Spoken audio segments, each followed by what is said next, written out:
you all know, theranostics has becoming a major trend in nuclear medicine. It draws global attention to pharmaceutical industry as well as to all the patients with multiple and specific cancer types. Today, we are very honored to have 3 world leaders in theranostics research as well as clinical from Jordan, from South Africa, and from China.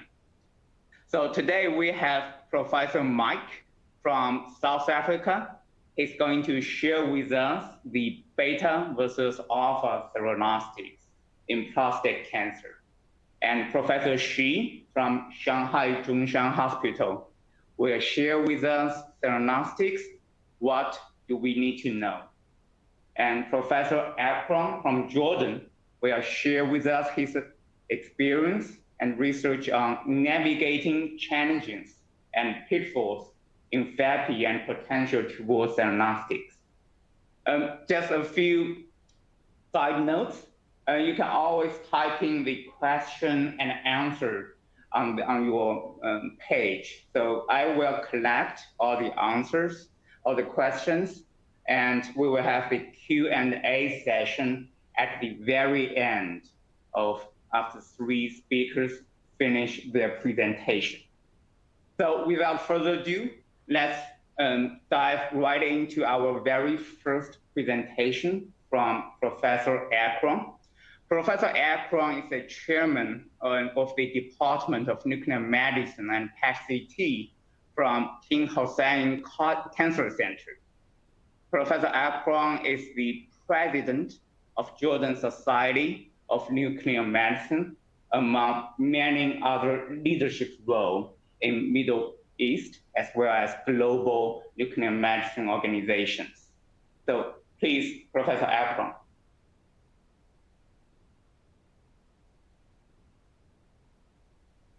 Dr. Akram, you are on mute. Yes, thank you very much. First, I would like to thank United Imaging Healthcare for inviting me to this timely webinar on the expanding role of theranostic in precision medicine. And actually, in my talk, I will be focusing on FABI. And as you know, FABI stands for fibroblast activation protein inhibitors. Actually, I will be focusing on the pitfalls and challenges when interpreting the PET-CT and also potentials toward FAB theranostic.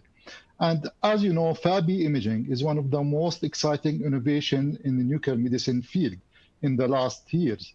But like any breakthrough, there will be challenges. And today I will walk you through these pitfalls and challenges, and more importantly, to understanding them, and that is critical to harnessing the full FABI's potential, not just for cancer imaging, but also for theranostic and even beyond oncology. And actually, after decades of relying on FDG PET-CT scan, we have now a potential game changer. It is FABI imaging. It is a pan-tumor probe, and it is being advocated that it may represent the molecule of the century, and it is the ideal target for its theranostic power, as it can combine both precise imaging and therapy. And in my recent editorials, I emphasize the huge potential of FABI, but also we have also to underline its fair share of oncological pitfalls. And when we talk about oncological pitfalls, we refer to non-malignant uptake, which may be due to inflammation or other benign diseases. However, these pitfalls itself represent another avenues and potential opportunities to improve the diagnosis through FABI PET-CT scan, and also sometimes to deliver a theranostic agents. And these are the outlines. First, I will illustrate the mechanism of FABI uptake in both malignant and non-malignant conditions. I will identify the normal variant of FABI PET CT scan and the normal physiologic variant. I will be comparing FABI versus FDG in certain diseases, and I will share with you our real-world experience from King Hussein Cancer Center, KHCC, to observe the pearls, but also the pitfalls, and elaborate on non-oncological pitfalls, its utilities and avenues acknowledged to date in literature, and then to have insights into FABI radioligand therapy. It is important to understand the biology and the mechanism of FABI uptake in both cancers and inflammation. And actually, FABI targets the microenvironment and the stroma of the tumor, the extracellular matrix, which is highly expressed on cancer-associated fibroblasts, the CAFs. And these fibroblasts play a major role in tumor progression by promoting angiogenesis, migration, invasion, and metastasis. Importantly, FABI expression is selective to CAF that is present, actually that is absent in most normal tissue, making it a relatively an ideal target. And FABI PET imaging influences this selective for precise visualization of CAF-rich tumor using molecular target like, for example, FABI04 and FABI46 when labeled with gallium-68, and FABI molecule 74 when labeled with the fluorine-18. But also we have some now therapeutic molecules like FABI2286, which is labeled to lutetium therapy. And this combination of molecular targeting forms the basis for theranostic application. And in addition to the uptake in the stroma and in the CAFs, which is present in the extracellular matrix, there is some theory about also localization of FABI in certain tumor cells like gastric, ovarian, and sarcoma, among others. Regarding inflammation, why there is an uptake of FABI in certain types of inflammations, and it is not only confined to cancer causes and malignant causes. Actually, this drives FABI expression, and it starts with inflammation and pro-inflammatory cytokines like TNF and IL-6 will switch fibroblasts from a quiescent state to an active one. And this is the most important. Actually, the quiescent and normal fibroblasts are present in most tissue, but these are not active. When they turn to be active fibroblasts, we can visualize them in PET CT scan FABI. And when it comes to cancer, actually, as mentioned, two mechanisms. It is important to understand these two mechanisms. The first is the stroma and the microenvironment and the CAFs, and the other is the cancer cell itself in certain tumor type. And this was illustrated in our contribution to seminars of seminars in nuclear medicine recently. It is important to understand the physiologic distribution and the normal variant. And as we can see from these two different MIB images, actually it is an ideal probe because the background is low. As we can see, very minimal uptake in the nasopharynx, in the muscles, in the liver, in the brain, there is no activity. This tracer is being excreted through the pelvic elicit system and the urinary bladder. We can see the excreted activity. Some low activity can be encountered in the uterus, but we also have some normal variants. Like, for example, the image on the right, we can see some mild activity, diffuse mild activity in the pancreas, but usually this activity is much less compared to malignant one. But sometimes also we may encounter intense uptake, as we can see in the uterine, and this is also non-malignant uptake, among other normal variant like mild uptake in the thyroid gland and the salivary gland. Also, it is important to recognize the differences in the procedure between FABI and FDG, as both of them are pan-tumor PET probes. Actually, in case of FDG, usually there is a need for fasting 4 to 6 hours. This is not mandatory in FABI. No need to stop certain treatment like steroids, insulins, and metformin. Also, it is not mandatory to check the fasting blood sugar, and should not be less than 200, like the case of FDG. In case of FABI, usually the injected dose is about 50%, and this is applicable to most gallium-based radiotracer. Imaging can be started early on as 10 minutes up to 60 minutes, and the most important that FDG is the only diagnostic, while FABI has both diagnostic and therapeutic arms. This important work from Professor Friedrich Giesel group, actually, they demonstrated the significant difference between the FABI and FDG. And as I mentioned, it is an ideal probe because there is low background activity. If we compare the FDG, we can see the activity in the liver and the brain. Actually, there is no activity in FABI compared to FDG. And according to the diagram in your left hand, actually the only two sites with more prominent FABI uptake compared to FDG is the tumor itself and the metastatic deposits. And this is a desired characteristic of this novel radioisotope. And also the same group has another extensive work on the level of FABI uptake in different tumors.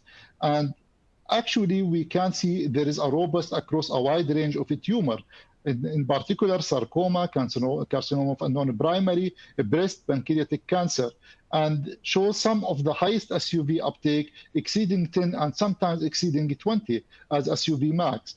Actually, this highlights FABI's potential as a true pan-tumor imaging and therapeutic target, supporting its role beyond site-specific radio tracer. This is another important work coming from China, and also it clearly demonstrates the advantage of FABI imaging across multiple cancer types. Comparing the upper row of FDG scan with the lower row of FABI scan, you can see that FABI provides superior lesion contrast with minimal background interference. Even in challenges region like the abdomen, this improvement is particularly evident in certain tumors like pancreatic cancer, ovarian, and gastric cancer, where FDG often struggles due to high physiological uptake. And these findings strongly support FABIs as a versatile pan-tumor imaging agent. And here I would like to underline that the role in most tumors is complementary. However, in certain corners where FDG doesn't do well, FABI can be the first call and maybe the standard of care, and can be sometimes indicated even before FDG PET-CT scan in this tumor. And now I will walk you through some work at King Hussein Cancer Center in Amman, Jordan, regarding FABI PET-CT imaging and our published work and our work. However, it's worth mentioning a few words about our institution as a foremost comprehensive cancer center in the Middle East, with more than 350 dedicated beds for adults and pediatric. It is a home for cutting-edge technologies, and we cover all cancer care, starting from screening to all journey of cancer's diagnosis and treatment, and also to palliative care. And when talking about nuclear medicine and talking about FABI and PET-CT, actually we started the FABI services at King Hussein Cancer Center in our nuclear medicine department late in 2022, and this was in line. We were privileged, actually, that was in line with the installation of our state-of-art PET-CT scan from United Imaging Healthcare. It is the UMI 780 digital PET-CT, which improved the workflow and the diagnostic accuracy in our cohort. And actually, we published our experience this January in 2025. We published the first 77 FABI PET-CT scan in the first 48 patients underwent this procedure, all of them with confirmed epithelial malignancies. And the major tumors in our cohort was gastrointestinal, pancreatobiliary, and head and neck cancer. And major observation that pancreatobiliary tumor showed the highest SUV max with more than 13, with excellent tumor to background ratio more than 10. In therapy naive patient, there was strong correlation between FABI and tumor grade, and there was superiority of FDG PET-CT scan in certain tumor like pancreas, cholangiocarcinoma, and medullary thyroid cancer with significant p-value. And actually, there has been an impact on management in about 1/3 of our cohort.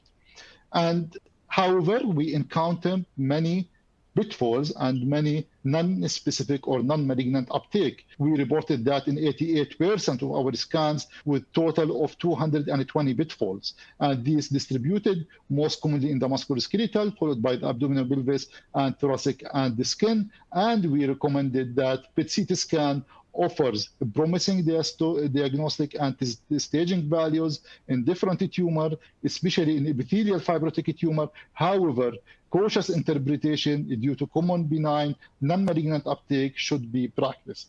And some published cases, this was image of the month from our group, published in the European Journal of Nuclear Medicine, in this case of medullary thyroid cancer with suspected liver metastasis and mediastinal lymph node metastasis. Actually, we do DOTATOC PET-CT scan for those patients. And as you can see, the DOTATOC PET-CT scan, there was nothing, or the liver was unremarkable, and also mild non-specific uptake in the mediastinal lymph node. Let us together look at the FABI PET-CT scan. We can see the intense uptake of the tumor deposits in the liver, as well as strongly FABI-avid mediastinal lymph node metastasis. In addition, this nice digital PET-CT imaging, also we can see the depicted bony metastasis in the left iliac bone and in the sternum, and the staging was migrated and the treatment plan was changed on this. Another case from our group published in the Clinical Nuclear Medicine with this patient who was suspected to have hilar cholangiocarcinoma, what is called the Klatskin tumor. FDG PET-CT scan was ordered first and it turned to be negative.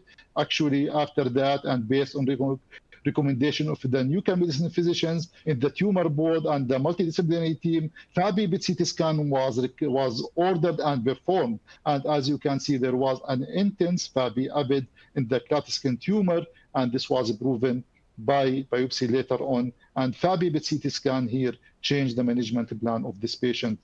However, as mentioned, we encountered many pitfalls and non-malignant uptakes, more than 220. The site of these were distributed at the intra-articular degenerative changes in the joints. Also, inflammation and infection, it can be encountered anywhere in the body, and usually this will be diffuse. Gynecological uptake, and this is age and hormonal dependent in the uterus and in the breast, but also trauma like surgical intervention or fractures may induce some uptake, and also sometimes some technical issues may induce non-specific uptake. Among our cohort, this case was published, and we can see we were the first group actually to describe the non-specific uptake in the axillary armpit, and also some uptake in the benign prostate hypertrophy, also other uptake in the joints and muscular lesions. And this table shows the distribution of the non-specific uptake in our cohort.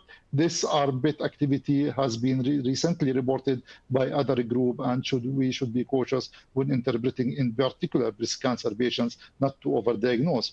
Myositis ossificans also, we report this case of intense FABI uptake in this entity. Also, another interesting case, this was regarding this patient presented with we unveiled certain hidden pitfalls in this case to the clinical nuclear medicine, as we can see the anorectal sphincter and also the uterine fibroid shows actually variable level of FABI uptake along with multiple joint and muscular non-specific uptake. This is another interesting case, and actually this was a case of pancreatic head tumor. FDG PET-CT scan only revealed the uptake in the head of the pancreas tumor. However, when FABI, nowadays we do FABI for most pancreatic cancer patients, and there was more intense uptake actually in the tumor in the head of the pancreas. However, we encountered this mosaic pattern of uptake in the liver, along with diffuse uptake in the body and tail of the pancreas. And when correlated with laboratory findings and other imaging modality and the clinical presentation, this was confirmed to be due to cholangitis. And this was the first time to describe cholangitis as a cause of such patterns of FABI uptake. As you know, stent is main part of a treatment of many pancreatic and hepatobiliary cancer, and it may induce this non-specific but intense also uptake in the pancreas, and we should be cautious when do interpretation for PET-CT scan in this scenario. Another also challenging cases like embolized gastroduodenal artery, it may induce non-specific FABI uptake, and also we have to be cautious not to overdiagnose or misinterpret such findings when do staging for pancreatic cancer. Also, this work from University of California recently published, they confirmed these findings in actually in 163 interventions. They describe mild uptake was seen about 15% with an average SUV max of 3.2. What's interesting in this work that uptake usually disappear after less than 8 months when no foreign body is introduced. However, when there is a foreign body, this may persist later, and this is a key pitfall to recognize when we do clinical interpretation for PET-CT scan. As I mentioned regarding the breast and the uterus, it is age and hormonal dependent, and it is more prominent in premenopausal women. Intervention like sometimes the portacat or pacemakers and the fractures like we can see in this rib may induce non-specific pitfalls. Actually, this is a recent systematic review published in 2023, and actually they studied the pitfall of FABI addressed in literature. Approximately 1,200 papers have been reported with various pitfalls experienced in FABI. And the vascular pitfalls were among the most common pitfalls and found with reported occurrence of more than 50%, followed by the musculoskeletal pitfalls. And with regard to head and neck, also some dental problem like peritonitis may induce this non-specific uptake in the abdomen, and pelvis hemorrhoids were even observed and while focal myocardial uptake can be observed in the heart, commonly in the chest due to various causes and mostly due to pulmonary hypertension. As we can see, sometimes these two scans from FDG and from FABI, we can see that the vasculitis is much more prominent in FABI compared to FDG. And this is another interesting case with splenic hemangioma.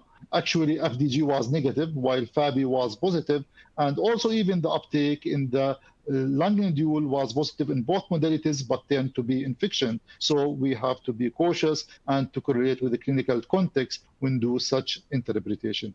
Regarding also few clinical studies have reported the diffuse liver uptake and the liver parenchyma with FABI04 uptake in patients with cirrhosis compared to those without cirrhosis, suggesting that coexistent cirrhosis may potentially hinder the interpretation of PET-CT. However, in my opinion, this uptake usually would be diffuse and mild compared to malignant uptake encountered in liver tumor itself. Regarding the cardiac FABI uptake, imagine what happens after a heart injury. The heart tries to heal and fibroblasts suddenly become active, turning into myofibroblasts and laying down scar tissue. And this is where FABI shows up. With FABI-BIT, we can actually watch this process and unfold inside the heart, and this could help us decide the best time to start antifibrotic therapy and truly change the way we manage cardiac remodeling with this intervention. Benign tumor like tenosynovial giant cell tumor, in this case, among other entities like fibroma, schwannomas, angiomyolipoma, also have been reported to show increased FABI uptake. And this case also of perirenal leiomyoma, we can see that FABI uptake was much more intense compared to FDG in this scenario. I mentioned that some improper labeling and some impurities may induce hepatosplenic uptake, and sometimes it is intense like we can see from this case. However, I mentioned that these non-malignant uptake may itself represent venues and a potential implication and indications for PET-CT scan. Sometimes pictures speak louder than words.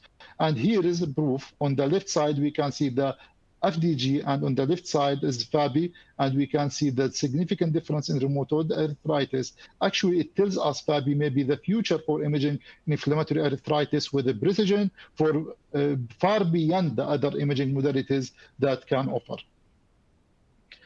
Actually, we did our research, and in our systematic review of the clinicaltrials.gov, we revealed 47 ongoing trials for non-oncologic application of FABI right now, involving most organs. And this observation tells us something important, that FABI is moving beyond cancer into chronic inflammation and fibrotic diseases, opening doors for entirely new clinical applications. In this case, we can see that FABI correlates with the level of arthritis, and we can monitor the change early on, and this can guide the treatment plan in this case, in those cases. Also, here is another something exciting regarding FABI imaging, that actually it can differentiate liver fibrosis stages. Looking at these scans, as fibrosis worsens, SUV max increases significantly, and this graph on the right confirms that with the clear separation between no fibrosis and fibrosis of the liver.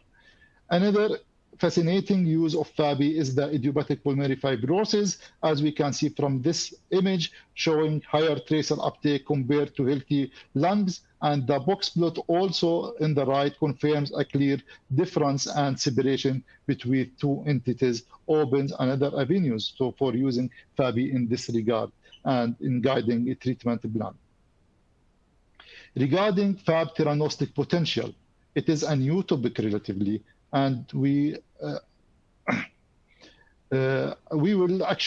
recently published this comprehensive review in Seminars of Nuclear Medicine, and we just also put this timeline reflect the fascinating journey of FABI. Actually, it started in 1990s with discovery of FAB, and its role in tumor stroma and in microenvironment was highlighted in 2000. This real breakthrough came in 2018 when the development of FABI PET-CT scan, and that was quickly followed by the optimization of the different molecules for optimization of imaging, and only then did early clinical studies for therapy begin in 2021, showing how imaging has paved the way for FABI theranostic potentialities. And why FABI theranostic? Actually, activation protein is highly expressed in more than of 90% of epithelial tumor. This is a major advantage of FABI in the it is abundant in the environment and in tumor stroma, but also in certain tumor cells, making it a prime theranostic target. Unlike a traditional approach focusing only on the cancer cell, FABI targets the tumor microenvironment and the stroma. And specifically FABI positive cancer-associated fibroblasts, which play a major role in the aggressiveness of the tumor and the ability of the tumor to metastasize. And this unique mechanism, combined with excellent tumor to background contrast, enabled precise imaging and effective targeted therapy, complemented the molecular directed treatment for more comprehensive cancer strategy and treatment. And clinical data so far is encouraging. The disease control rate range from 65 to 95%, with notable responses in certain tumors like breast and sarcoma.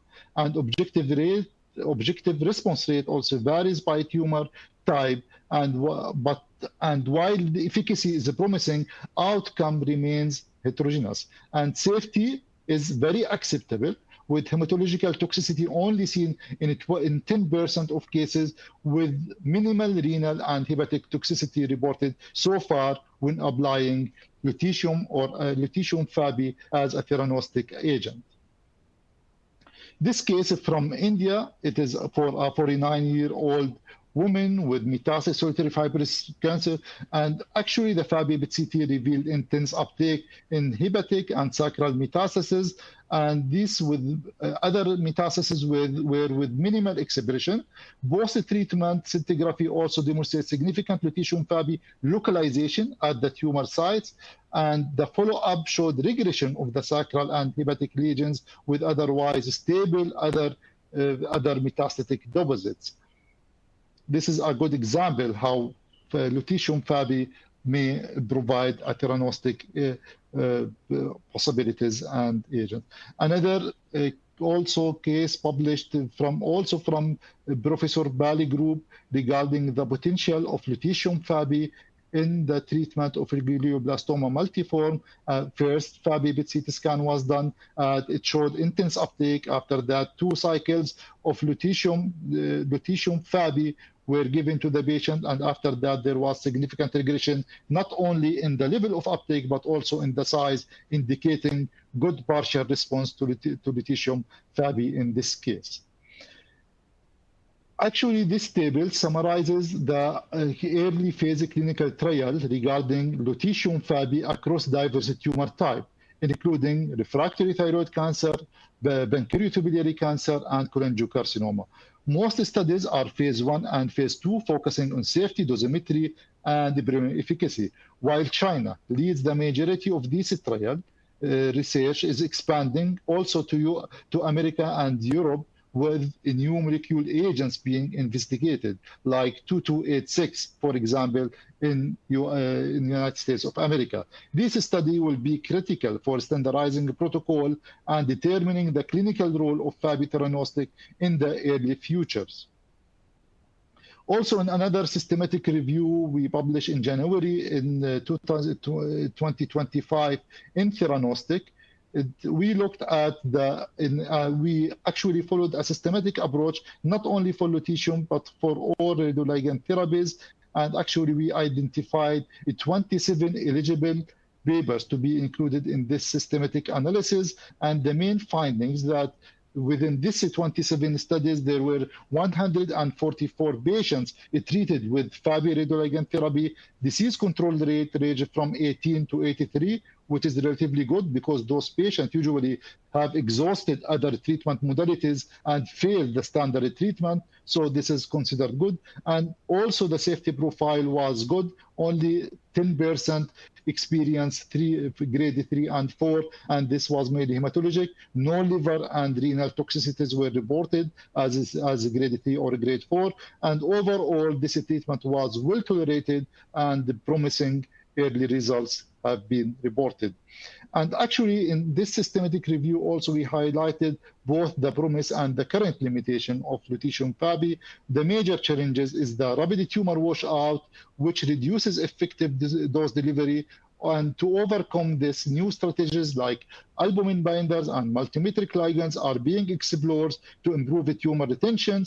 And the future direction actually include the novel isotope like actinium, copper, and statin, and sometimes tandem protocol combining alpha and beta. And I think Professor Mike Sathekge will be elaborating on this combining and these tandem protocols. And also as well, combining FABI therapy with chemo or immunotherapy is another potential to improve outcome. And this has shown encouraging early results. However, right now, multiple clinical trials worldwide are currently investigating these innovations with FABI.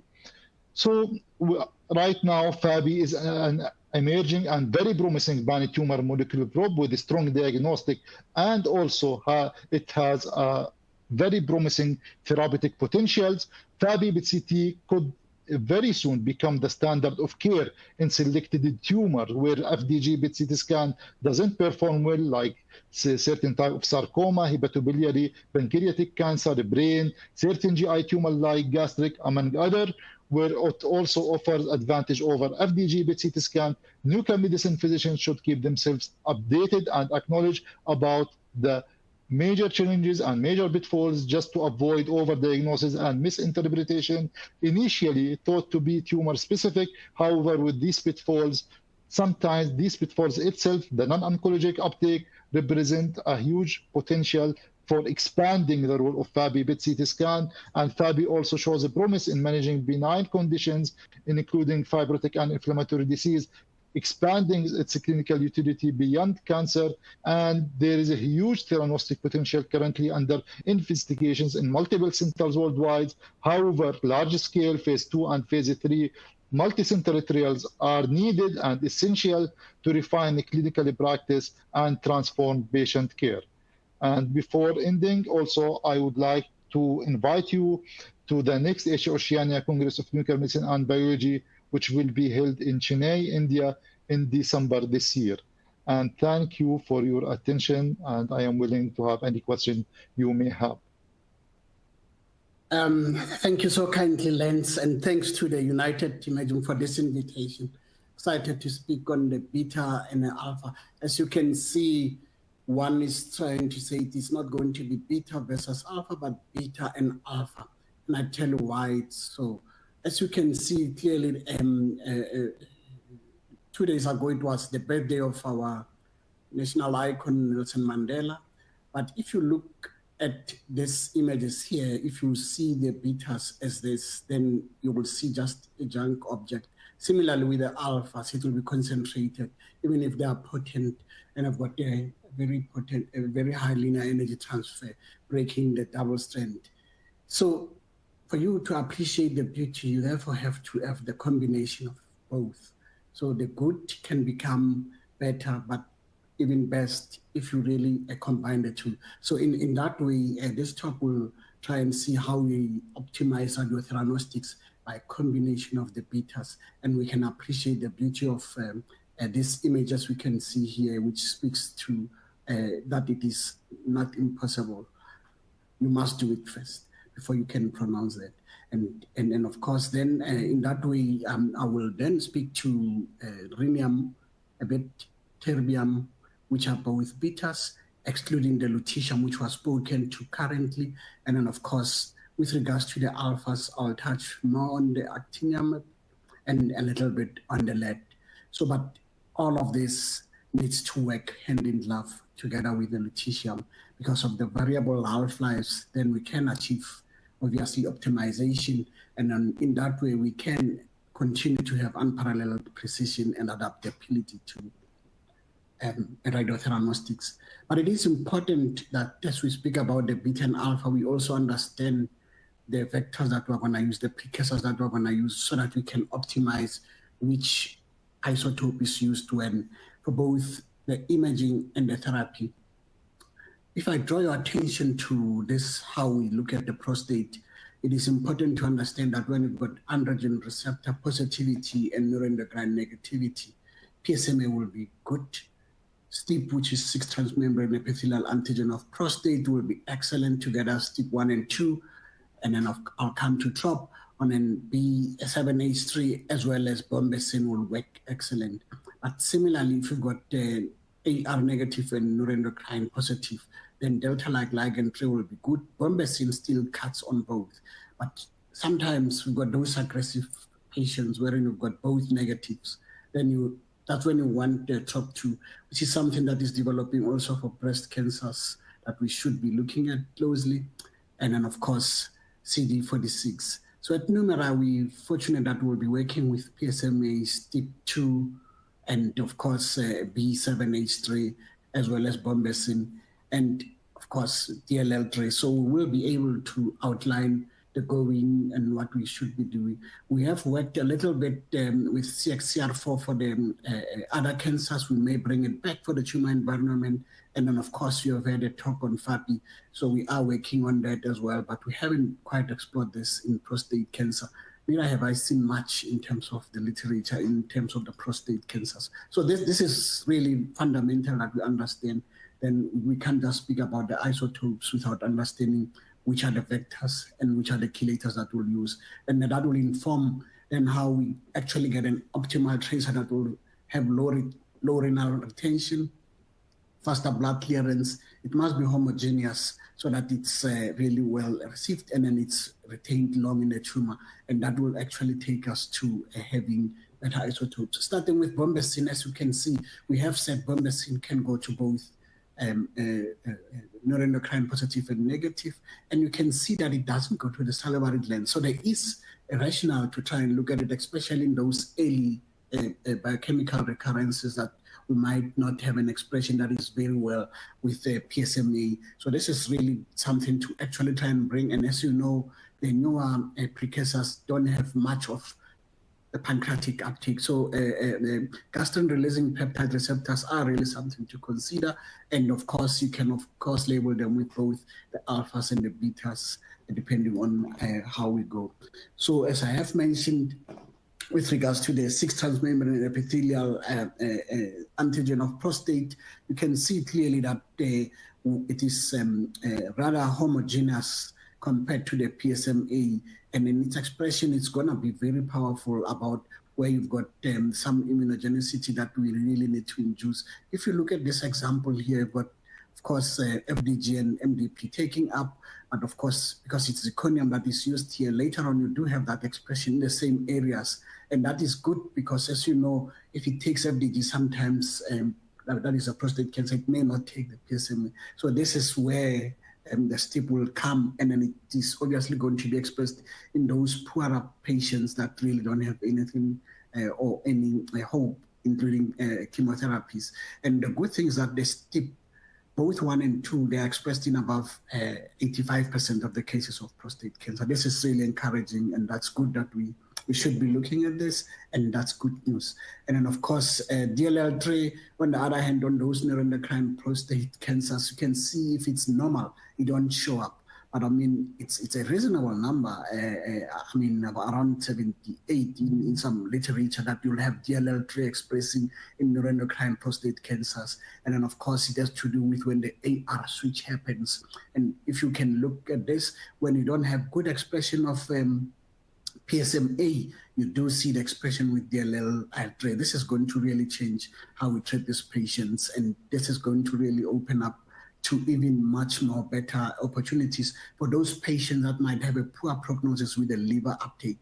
If you look at the expression here in the liver with the DLL3, it's really good, and it will hopefully unravel this. We still, however, have to try and see if it will also not express a little bit better on those patients that will be AR positive, but currently, of course, it's on those AR negative, but neuroendocrine positive, and that's really great that we have this. And then, of course, coming to the isotopes themselves, terbium, out of lutetium, of course, terbium, it's one of the good things, and we have seen the readout in the partial readout in the Lancet now that we have seen. And then, of course, we have seen the work that was done already in Jordan with Akram, and that's really good that we can also image this, the SPECT-CT of the first human that was shown here. That is really excellent, showing that efficacy. So the results that were displayed with terbium-161 PSMA are really encouraging, right? I mean, if you look at the PSA reduction of more than 50, this is remarkable, this is good. We still have to see how it will complement lutetium, and then how it will, of course, complement even alphas. But so far, this is actually excellent results, because as you know, with lutetium, it wouldn't be as efficacious. So it is, we are showing a slight edge, a slight advantage compared to lutetium on this beta. And as one has said at the beginning, you can see already it's not either, it is both already, as you can see the expression of this, right? And then, of course, we have to realize that we also have the situation of wherein we might have to use the older beta emitters, rhenium, as I have said before. We are fortunate that we just presented this in our group at the SNMMI, wherein we have shown that if you have GCK01 technetium labeled, which is PSMA basically, it's really expressed just like how a gallium PSMA will be expressed. This is great, because then we can utilize this, and then we can have a pair of course, a technetium and rhenium generator. And it has been demonstrated, our group together with the Heidelberg group and the Düsseldorf group are actually doing this trial as we speak now, wherein we will show that technetium, rhenium PSMA will probably have good results, and it will probably be affordable and accessible to many people. And having the generator in-house can be used by various centers, ensuring that the generator will be an excellent opportunity as well. So now coming to the less interesting aspect, because I think it has been spoken to now, coming to the lutetium PSMA, but I mean, just to add a narrative of the lutetium with the ENZA, I think this is the study of Louise shows very good work, that I think this is probably going to be how we're treating patients, whether we're treating them with actinium or lutetium. It's going to be a mixture of ENZA and lutetium, but provided that the ENZA is tolerated. We have to remember that this patient sometimes can't tolerate the side effects of ENZA. As you can see, the fatigue is much more with ENZA, obviously, I mean, than with lutetium and ENZA. So we might have to have a situation where you titrate less the ENZA, and then, of course, giving the lutetium and or actinium in some instances. This is really going to be exciting work that I think might be the standard of how we treat, of course, provided the enzymes are tolerated and maybe even better and more newer generations of the hormonal therapies. Similarly, when you have the combos, you can see the physical function is much better with the combination 3 versus 10, 8 versus 3. So is the overall survival. So in terms of that work, that is great. But what about in oligo and hormone-sensitive patients? We really are seeing that in around 41% of this patient, they will respond very well and they will really benefit, and it is safe and efficacious. So as soon as you have those patients coming back and they are progressing, you don't have to probably go to the chemos and so on. You can actually treat them with lutetium, PSMA, and they will respond very well. And then, of course, while lutetium obviously it's a little bit friendlier to salivary gland, of course, in that way you can use other beta such as rhenium, such as terbium as well. And this is really, again, appreciated in that way. So having said that, lutetium, since it's obviously approved and it's used much more than the other traces, you can see clearly that we're having to have medical physics starting to shed light here with the symmetry that you see just with the first cycle. You can predict what the last cycle will be like. You can see with the kidneys here that you can predict that it is going to be 19 for the kidneys and it ended up being 15. Lacrimal gland the same way. Okay, there's an overestimation of lacrimal, but salivary glands, it's very close. So indeed, and so is the bone marrow. So what we are seeing here is that just with the first cycle, you can start to have a dosimetry analysis that tells you where the going is. And this is exciting. And so we can know that it is probably safe, and then we can start to plan for many cycles, so long as we know that we don't reach the set dose of 28 grays, for instance, for the kidneys. Now, how do we then know who's going to really benefit the most or not?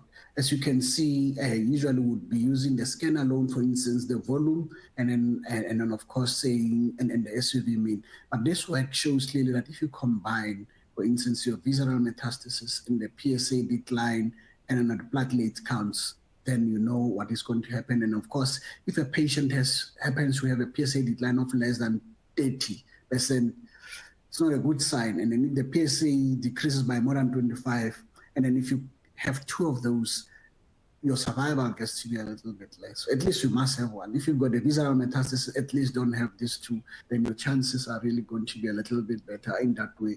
And that's really something that we have to look at closely, to have combination of factors of predicting these therapies. Now, getting to the actiniums themselves and the lead and of course astatine. So again, as we have said earlier on, that the day you start to think you are perfect in life, that's the day you start to decline, right? So we can't aim for perfection, and we can't be perfect, so that we continually learn. So depending on the antibodies, the terpenes, the peptides, the small molecules, and the chelators, then you can take to one of probably at the moment the 3 leading alphas, of course, including lutetium, rhenium, and terbium, as we spoke previously. So it will depend on what you want to achieve. And clearly, if you want to optimize by it staying long as well, using the proteins, albumin binders, then you also have to realize it will change. And that will guide how we go. So having said that, so now in terms of the versus part of it, you can see if you're using lutetium, which is a beta compared to actinium, then obviously the high linear energy will bombard the cancer much better than lutetium will do. But even so, as we have seen with that picture of Nelson Mandela, that if you combine, it will even be best when you have lutetium and actinium, the cancer get to be eradicated in this preclinical work.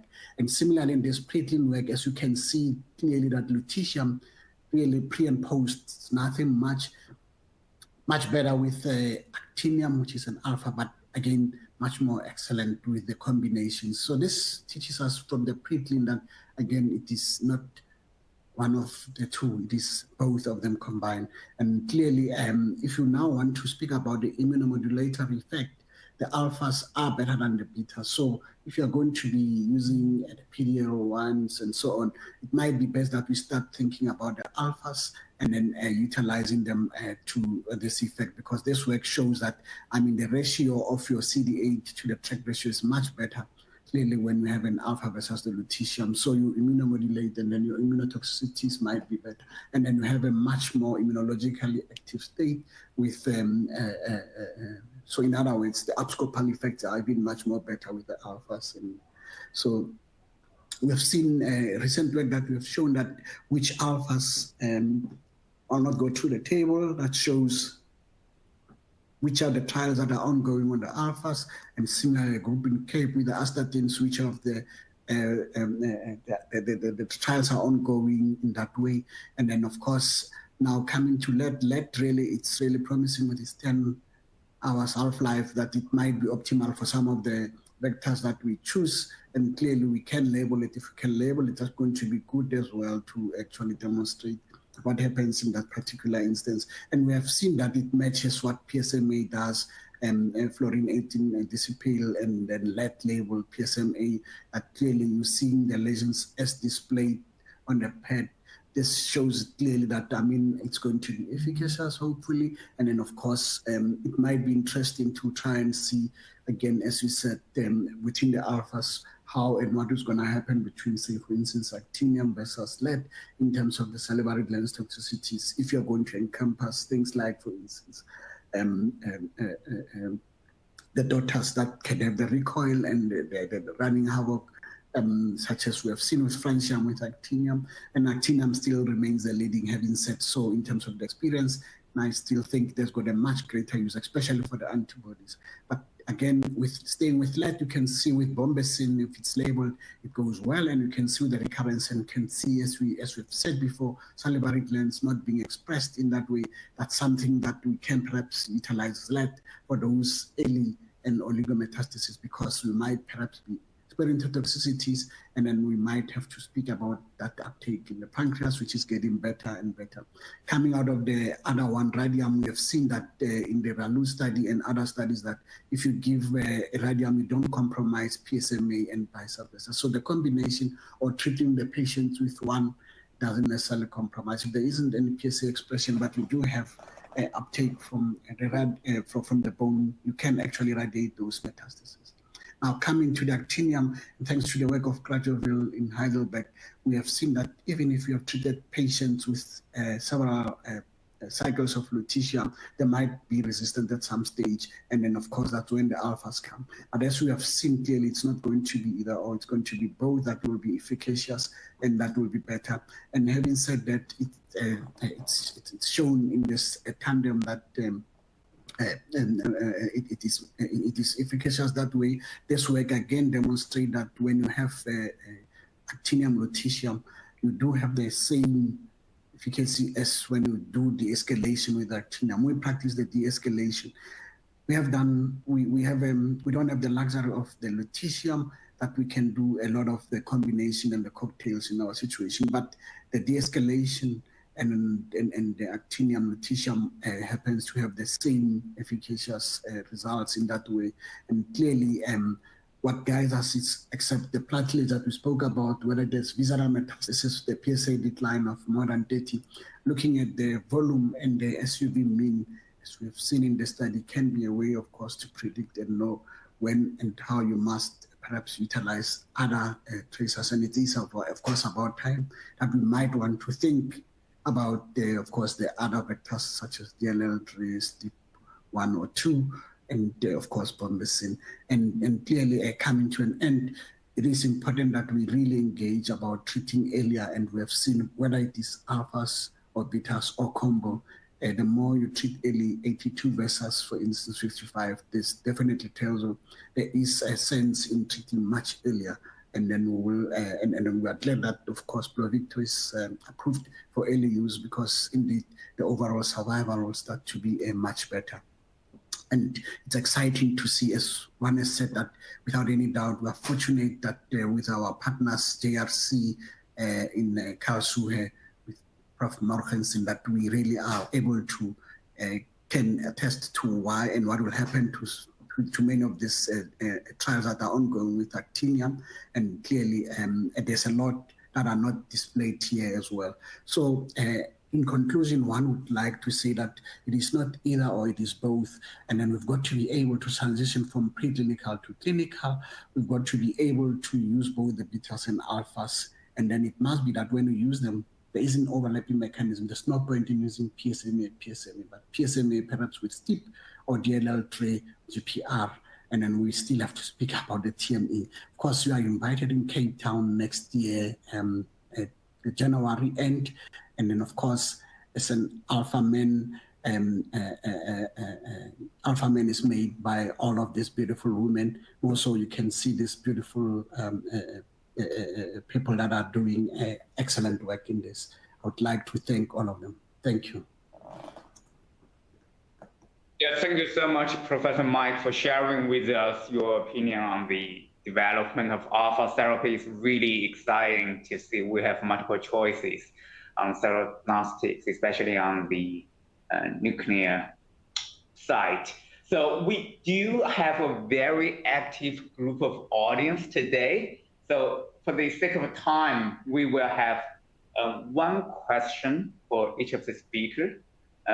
For Professor Mike, could you kindly comment on the personalized dose for treating prostate cancer with lutetium-177 beta therapy? Do you think the personalized dose is a trend, or we are going to stay with the standard dose in the future? That's a good question, because clearly we have to step out. At least we have to have an approval, which is done now, but clearly we have to start going to 9.5 giga, for instance, and the 7.4 can be good for others. But as we treat many patients and as we have real experience of the world, so if we have a really pre-therapy dosimetry, we can be able to know how we're going to compromise or not compromise the patient. And as dosimetry gets to be a bit modified and much easier, hopefully we'll get a one button push. We might want to also reduce, for instance, the 7.4 to say 6 in those patients that has got compromised renal function. But similarly, those patients that are having much more diseases, we might want to go higher than the 7.4. As I said, there's various studies that are doing the 7.4, the 9.5 giga. And then there's obviously trials that are also showing, as we do early use, that are doing escalation. But as we do escalation, we might do escalation as well. So we have to scan, look at the clinical, and look at the PSA to not stick with the one dose. Even if you started with a setting, but you must escalate or de-escalate that. Or you should. Sorry, I shouldn't say you must. Great. Thank you so much, Professor Mike. And Professor Akram, we have one audience asking if you can comment on the use of fatty tracer for imaging lymphoma.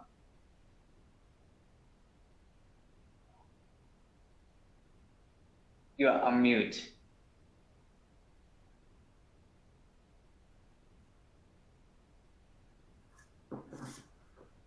Now we can hear you.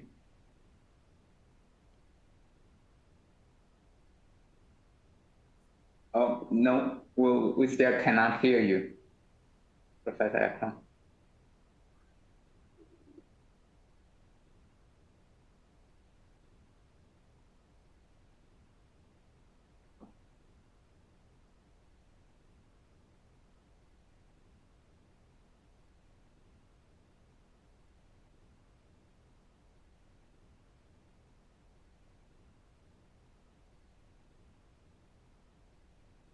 Okay, let me check if Professor Xu is still on the line. I know it's pretty late in Shanghai.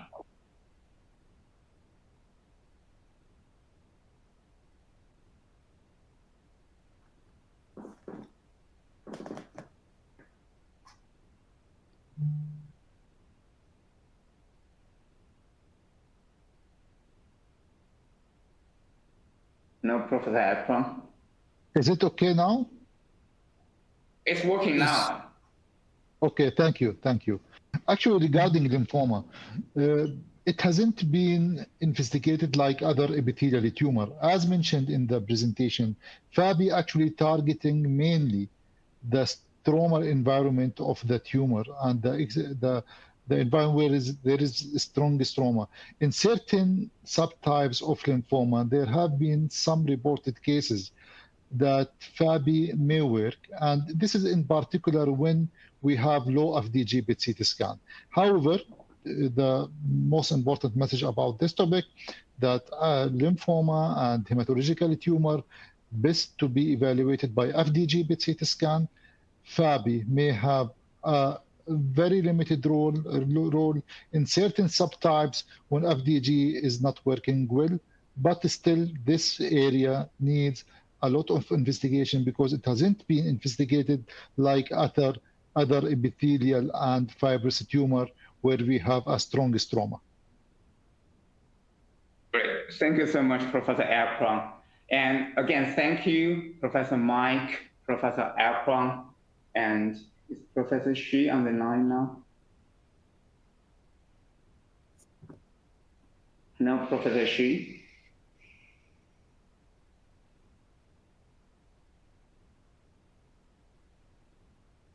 Okay, maybe there's some technical issue.